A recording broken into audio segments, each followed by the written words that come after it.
Hello बच्चों, let's start the question and the question says what is an electrochemical series? Electrochemical series क्या होता है? How can this be used to explain the oxidizing and reducing abilities of the elements?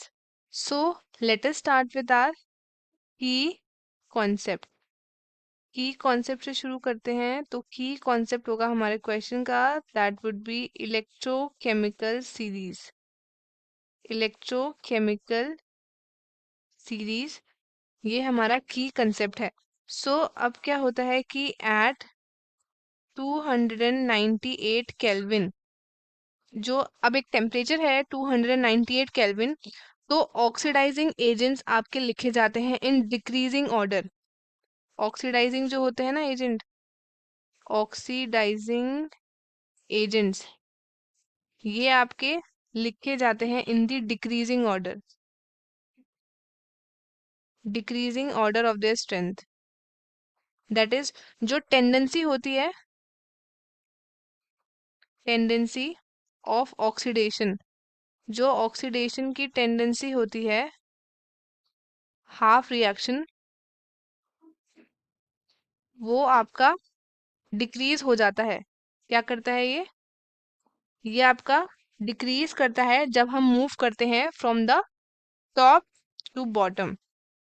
Top to bottom अगर हम move करते हैं तो अब such a list of oxidising agent जो अरेंज्ड होते हैं डिक्रीजिंग ऑर्डर में ऑफ देयर स्ट्रेंथ, ऑर्डर जो होता है जो कि अरेंज्ड होता है किस ऑर्डर में, arranged in decreasing order, arranged in decreasing order of their strength, उसको हम क्या बोलते हैं, it is known as, is called, या तो हम उसे बोल सकते हैं इलेक्ट्रोमोटिव.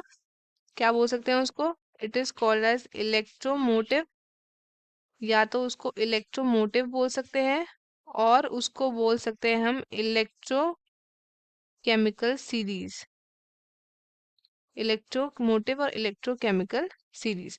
जब हम ऊपर से नीचे आ रहे होते हैं डिक्रीजिंग में तो उनका क्या हो रहा है, आपका डिक्रीज हो रहा है. जब हम ऊपर से नीचे आते हैं उसकी स्ट्रेंथ डिक्रीज हो रही है. तो अब अगर हमें कंपेयर करना है रिलेटिव स्ट्रेंथ्स को, कंपेयर करना है क्या, रिलेटिव स्ट्रेंथ को, relative strength of oxidising and reducing agent. अब क्या होता है, जो हमारी इलेक्ट्रोकेमिकल सीरीज है वो आपके अरेंज्ड होते हैं in the decreasing order of the electrode potential. This means जब हम मूव करते हैं down the series, down the series अगर हम मूव कर रहे हैं, डाउन द सीरीज हम मूव कर रहे हैं तो जो टेंडेंसी होती है सब्सटेंस की फॉर रिडक्शन वो आपकी डिक्रीज हो जाती है. रिडक्शन जो टेंडेंसी होती है वो क्या करती है, इसमें रिडक्शन टेंडेंसी जो है वो इसमें आपकी डिक्रीज करती है, डिक्रीज करती है. इन अदर वर्ड्स अगर हम बोलें, जो ऑक्सीडाइजिंग पावर होती है, oxidising power of the substance, ये आपकी क्या हो जाती है, ये हो जाती है आपकी डिक्रीज. देयरफॉर जो सब्सटेंस होते हैं टॉप में, जो आपके टॉप में प्रेजेंट होते हैं, इनके पास क्या होता है, इनके पास प्रेजेंट होती है मैक्सिमम टेंडेंसी. क्या होती है इनके पास, मैक्सिमम टेंडेंसी होती है to get reduced. Maximum tendency होती है जिससे वो रिड्यूस हो जाते हैं एंड ये आपके बिहेव करते हैं as strong reducing, strong oxidising agent. क्या हो जाते हैं ये आपके स्ट्रॉन्ग ऑक्सीडाइजिंग एजेंट्स आपके बन जाते हैं. सो एक बात याद रखना, जो टॉप में रहते हैं इनके पास मैक्सिमम टेंडेंसी स्ट्रेंथ टेंडेंसी होती है जिससे ये रिड्यूस हो जाते हैं एंड ये बिहेव करते हैं as a strong oxidising agent.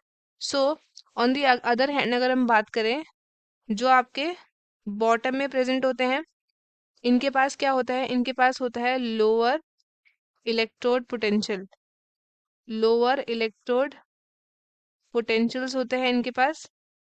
And इनके पास क्या होती है, इनके पास होती है lower tendency to get reduced. So ये आपके इजीली ऑक्सीडाइज हो जाते हैं and hence they are strong reducing agents. क्या होते हैं ये होते हैं आपके स्ट्रॉन्ग रिड्यूसिंग एजेंट। बॉटम वाले strong reducing agent and top वाले स्ट्रॉन्ग ऑक्सीडाइजिंग एजेंट। जैसे फॉर एग्जांपल अगर हम देखें, फॉर एग्जांपल अब अब हम देखते हैं इसमें स्टैंडर्ड इलेक्ट्रोड पोटेंशियल किसका देखेंगे, ऑफ हेलोजन।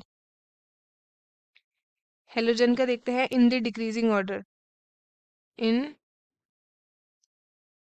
Decreasing order. तो इसमें क्या होगा आपका, सबसे ज्यादा आपका F2, then Cl2, Br2 and last में आपका आयोडीन।